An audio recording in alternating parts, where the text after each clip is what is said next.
नमस्कार साथियों, मैं धर्मराज धर्म आपका स्वागत करता हूं आपके अपने चैनल सक्सेस जंक्शन पर। आज का टॉपिक है निर्वाचन आयोग। इससे रिलेटेड बहुत सारे एग्जाम में बहुत क्वेश्चन पूछे जाते हैं ऑब्जेक्टिव टाइप में। तो इस चार्ट के माध्यम से हम संपूर्ण निर्वाचन आयोग को समझने की कोशिश करेंगे और उम्मीद करता हूं कि आपका कोई भी क्वेश्चन निर्वाचन आयोग से अगर आता है तो नहीं छूटेगा, वो सारा कवर हो जाएगा इस चार्ट के माध्यम से। सबसे पहले हम अगर निर्वाचन आयोग की स्थापना की बात करें तो इसकी स्थापना 25 जनवरी 1950 को हुई थी। कब हुई थी स्थापना? 25 जनवरी 1950। अगर संवैधानिक प्रावधान की बात करें तो यह जो है भारतीय संविधान के भाग 15 में इसका जिक्र किया गया है निर्वाचन आयोग का। किसमें? तो भाग 15 में। अनुच्छेद कौन सा है? तो 324 से 329 तक जो है निर्वाचन आयोग के विषय में इसका जिक्र किया गया, इसकी शक्तियाँ, इसके कार्य के विषय में इसका जिक्र किया गया है। अब अगर हम संरचना की बात कर लें तो संरचना में इसके दो मुख्य बिंदु हैं, एक उद्भव, एक सदस्य संख्या। उद्भव से तात्पर्य है कि इसका इतिहास क्या है, कैसे कैसे यह बना। तो सबसे पहले 1950 ईस्वी में जो है निर्वाचन आयोग की कल्पना की गई थी। उस वक्त जो है इसमें एक ही सदस्य हुआ करते थे, सिर्फ मुख्य निर्वाचन आयुक्त जो है बस एक ही सदस्य हुआ करते थे। उसके बाद फिर बाद के वर्षों में 1989 में उसको 2 सदस्य बना दिया गया। इसमें एक जो है मुख्य निर्वाचन आयुक्त होते थे और एक अन्य निर्वाचन आयुक्त। उसके बाद फिर 1990 में जो है फिर से इसको एक सदस्य बना दिया गया। फिर बाद के वर्षों में 1993 ईस्वी में इसे 3 सदस्य बनाया गया, जिसमें कि एक मुख्य निर्वाचन आयुक्त होते हैं और 2 अन्य निर्वाचन आयुक्त होते हैं। और ये अब तक यही जो है प्रक्रिया चली आ रही है। अब तक भी 3 सदस्य ही निर्वाचन आयुक्त में होते हैं निर्वाचन। तो इसके सदस्य संख्या की बात कर लें तो इसमें 3 सदस्य होते हैं। 3 सदस्य होते हैं, एक जो है मुख्य निर्वाचन आयुक्त होते हैं और 2 अन्य निर्वाचन आयुक्त होते हैं। अगर दोनों की बात करें तो दोनों की जो नियुक्ति है वो राष्ट्रपति महोदय करते हैं। दोनों की नियुक्ति कौन करते हैं? तो राष्ट्रपति महोदय। और वेतन की बात करें तो जो सुप्रीम कोर्ट के जो न्यायाधीश का वेतन होता है वही जो है मुख्य निर्वाचन आयुक्त का भी वेतन होता है। और इनके वेतन का जो भुगतान किया जाता है वो भारत के संचित निधि से किया जाता है। अगर इसके कार्यकाल की बात करें तो इसका कार्यकाल जो है 6 या फिर 65 वर्ष जो पहले पूरा हो जाए उसका कार्यकाल उतने समय तक का रहता है। अगर 6 वर्ष में उसके कार्यकाल समाप्त हो जाते हैं या फिर उनकी आयु 65 वर्ष हो जाती है, अगर 6 वर्ष वो पूरा कर लेते हैं 65 वर्ष उम्र होने से पहले तो उनका कार्यकाल समाप्त हो जाएगा। अगर 65 वर्ष हो जाता है और 6 वर्ष अगर नहीं भी पूरता है तो उनका कार्यकाल समाप्त मान लिया जाएगा। तो दोनों में जो पहले हो जाए उसके बाद उसका कार्यकाल समाप्त मान लिया जाएगा। अगर पद से हटाने की बात करें तो जो सुप्रीम कोर्ट के न्यायाधीश की प्रक्रिया होती है पद से हटाने की, वही निर्वाचन आयुक्त की भी प्रक्रिया होती है उनको पद से हटाने के लिए। राष्ट्रपति जो होता है, मुख्य निर्वाचन आयुक्त जो होते हैं उनकी अनुशंसा पर ये 2 अन्य निर्वाचन आयुक्त या फिर प्रदेश में जो निर्वाचन आयुक्त होता है, इन प्रादेशिक निर्वाचन आयुक्त, तो मुख्य निर्वाचन आयुक्त की सिफारिश पर राष्ट्रपति इन दोनों में से किसी को भी या प्रदेश में से किसी भी निर्वाचन आयुक्त को हटा सकते हैं। तो ये था मुख्य बिंदु इनके संरचना के विषय में। अब हम देख लेते हैं इसका कार्य। निर्वाचन आयोग जो कि एक संवैधानिक निकाय है, इतनी बड़ी कॉन्स्टिट्यूशनल बॉडी है, तो इसका कार्य क्या होता है इसको समझते हैं। पहला कार्य होता है चुनावी क्षेत्रों का परिसीमन करना। चुनाव आयोग का सर्वप्रथम जो है कार्य होता है चुनावी क्षेत्रों का सीमांकन करना। ये जो है परिसीमन आयोग अधिनियम 1952 के तहत यह प्रावधान किया गया कि प्रत्येक 10 वर्ष के बाद जो है चुनावी क्षेत्रों का सीमांकन किया जाएगा, लोकसभा तथा विधानसभा के क्षेत्रों का सीमांकन किया जाएगा। तो पहला जो है अगर परिसीमन आयोग का गठन की बात करें तो 1951 में की गई थी, फिर उसके बाद 1961 में, फिर उसके बाद 1971 में। उसके बाद जो है 42वें संविधान संशोधन के द्वारा जो है जब 1971 ये 3 बार परिसीमन आयोग का गठन कर दिया गया था। फिर 42वें संविधान संशोधन के द्वारा यह बात कहा गया कि अब जो है इसका संशोधन नहीं किया जाएगा, ये 2000 तक एज इट इज 2000 ईस्वी तक एज इट इज बना रहेगा। वहीं चौथा परिसीमन आयोग जो है 2001 में गठन किया गया था। चौथा कब किया गया था? फिर चौथा 2001 में गठन किया गया। उसके बाद फिर 84वें संविधान संशोधन के द्वारा जो है ये बात कहा गया कि ये जो है 2026 तक एज इट इज बना रहेगा। कब? 84वें संविधान संशोधन के द्वारा यह बात कहा गया कि अब जो है परिसीमन आयोग की जो प्रावधान है 2026 तक वैसे ही बना रहेगा जैसा कि 2001 में था।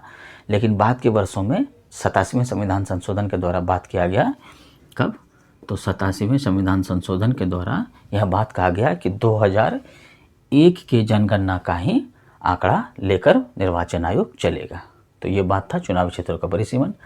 अगला है मतदाता सूची तैयार करना। निर्वाचन आयोग का एक कार्य होता है कि प्रत्येक विधानसभा हो या लोकसभा हो या जो भी संसदीय क्षेत्र होता है वहाँ के मतदाताओं की सूची तैयार की जाती है ताकि यह आंकड़ा पता चल सके कि उस क्षेत्र में कितने मतदाता हैं और कितने वोटों की संख्या है, कितने वोट पड़े, कितना प्रतिशत महिला की संख्या है, कितना प्रतिशत बुजुर्ग की संख्या है। तो ये सब जो है मतदाता सूची के द्वारा जाना जाता है। उसके बाद ताकि चुनाव में धांधली ना हो सके, एक ही उम्मीदवार जो है एक ही मतदाता 2 बार वोट ना दे सके, ये सब भी इसका मकसद होता है मतदाता सूची तैयार करने का। अगला है चुनाव कराना। मतदाता सूची तैयार हो गया। अब जो है चुनाव के समय प्रत्येक मतदाता केंद्र पर ईवीएम मशीन के द्वारा, जिसमें कि वीवीपैट मशीन लगा होता है, जो आप वोट करते हैं उसके बाद एक पर्ची मिलता है कि आपने इसको वोट किया, वो उसका प्रमाण होता है। तो इस प्रकार की मशीनों के माध्यम से निर्वाचन आयोग चुनाव करवाता है। पहले जो है बैलेट पेपर के माध्यम से होता था कि एक पर्ची होती थी, उसमें विभिन्न उम्मीदवारों के चुनावी चिन्ह होते थे और उस चुनावी चिन्ह के सामने जो मतदाता है मोहर लगाते थे। उसके बाद फिर उस जो है बैलेट पेपर को गिना जाता था, उस हिसाब से फिर रिजल्ट घोषित किया जाता था। उसके बाद फिर अगला देखते हैं आचार संहिता तैयार कराना। दरअसल इसका जो है 1990 के बाद जो है टी.एन. शेषन एक निर्वाचन आयुक्त हुए। आप ये नाम याद रखेंगे, टी.एन. शेषन। ये बहुत ही प्रभावशाली व्यक्तित्व थे। इनका व्यक्तित्व बहुत प्रभावशाली था। निर्वाचन आयोग में जो है इनका योगदान सराहनीय रहा है। तो 1990 के बाद से जो है उस वक्त जो है राजनीति का अपराधीकरण हो रहा था और अपराधी का राजनीतिकरण, दोनों ही प्रक्रिया चल रही थी साथ ही साथ। उस वक्त जाति, धर्म, बाहुबल इन सब का प्रभाव बहुत ही बढ़ चुका था। तो इस वजह से है आचार संहिता का प्रावधान लाया गया। हालांकि 1990 के पहले भी हल्का फुल्का ये जो है मात्रा में कार्य कर रही थी आचार संहिता, लेकिन 1990 के बाद जब टी.एन. शेषन मुख्य निर्वाचन आयुक्त हुए थे उस वक्त जो है आचार संहिता पर पुरजोर तरीका से बल दिया गया था। आचार संहिता का मुख्य उद्देश्य क्या होता है कि जो सरकार चला रही है उस दल को ज़्यादा फायदा ना मिले, साथ ही साथ सभी लोगों को चुनाव में समान अवसर मिले और कोई भी प्रत्याशी पैसे या धनबल के माध्यम से चुनाव नहीं जीत सके।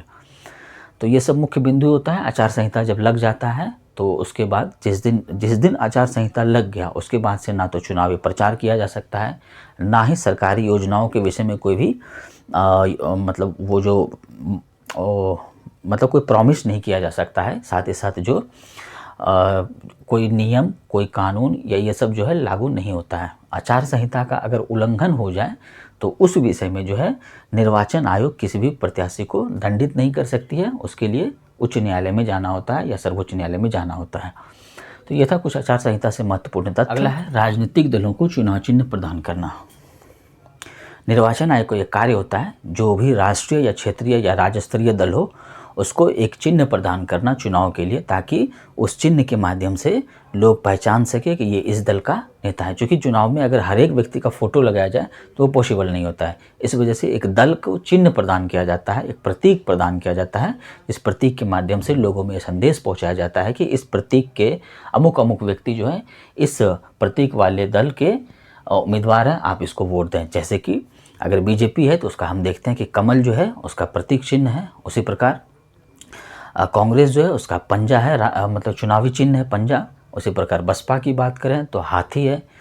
उसी प्रकार सपा की बात करें तो साइकिल है। इसी प्रकार राज्य स्तर पर देखें तो जैसे जनता दल यूनाइटेड है, उसके बाद आरजेडी, ये सब जो है इस सबको अलग अलग लालटेन हो, तीर हो, ये सब जो चुनाव चिन्ह प्रदान किया जाता है वो निर्वाचन आयोग के द्वारा।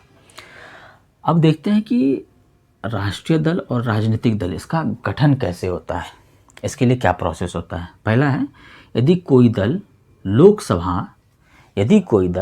लोकसभा या विधानसभा में 4 या 4 से अधिक राज्यों में लोकसभा या विधानसभा में 4 हो या फिर 4 से अधिक हो, राज्यों में 4 या 4 से अधिक राज्यों में 6% कुल वैध मत ला लेता है तो उसको राष्ट्रीय दल घोषित कर दिया जाएगा। दूसरा है, इसके अतिरिक्त लोकसभा चुनावों में किसी राज्य, ये तो होना चाहिए, इसके साथ ही लोकसभा चुनावों में किसी राज्य या एक से अधिक राज्यों में 4 सीटें प्राप्त करता है तो उस वक्त उसको राष्ट्रीय दल घोषित कर दिया जाएगा। पहला क्या था, 4 या 4 से अधिक राज्यों में 6% कुल वैध मत लाना होगा, वैध मतों का कुल 6% लाना होगा, जितने वोट पड़े उसका 6% लाना होगा 4 राज्य में या 4 से अधिक राज्य में, पहला ये था। दूसरा है कि 4 राज्यों में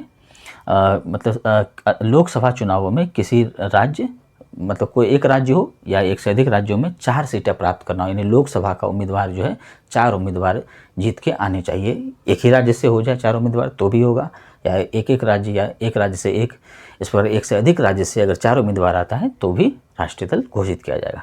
उसके बाद अगला है, लोकसभा में 2% स्थान जीतता है तथा ये सदस्य 3 विभिन्न राज्यों से चुने जाते हैं।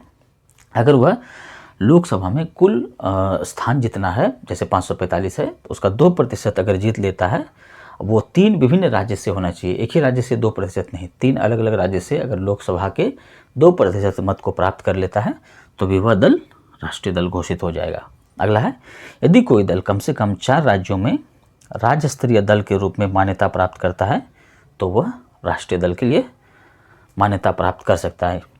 यदि कोई दल कम से कम 4 राज्यों में राज्य स्तरीय दल के रूप में मान्यता प्राप्त कर लेता है, 4 राज्य में अगर उसको मान्यता प्राप्त हो जाता है राज्य स्तर के दल के रूप में तो भी वह राष्ट्रीय दल घोषित कर दिया जाएगा।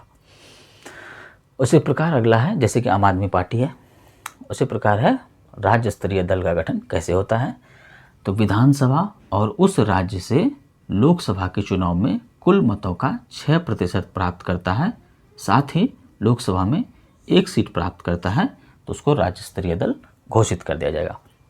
विधानसभा और उसी राज्य में लोकसभा के चुनाव में जो कुल वैध मत मिलता है उसका 6% प्राप्त कर लेता है, साथ ही लोकसभा का कम से कम 1 सीट रखता है तो उस स्थिति में उसको राज्य स्तरीय दल घोषित कर दिया जाएगा। समझ गया?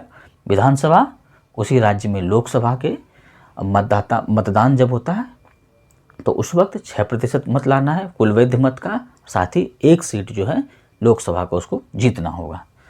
अगला है, विधानसभा के कुल स्थान का 3% या 3 सीट प्राप्त करता है तो उस वक्त उसको राज्य स्तरीय दल घोषित कर दिया जाएगा।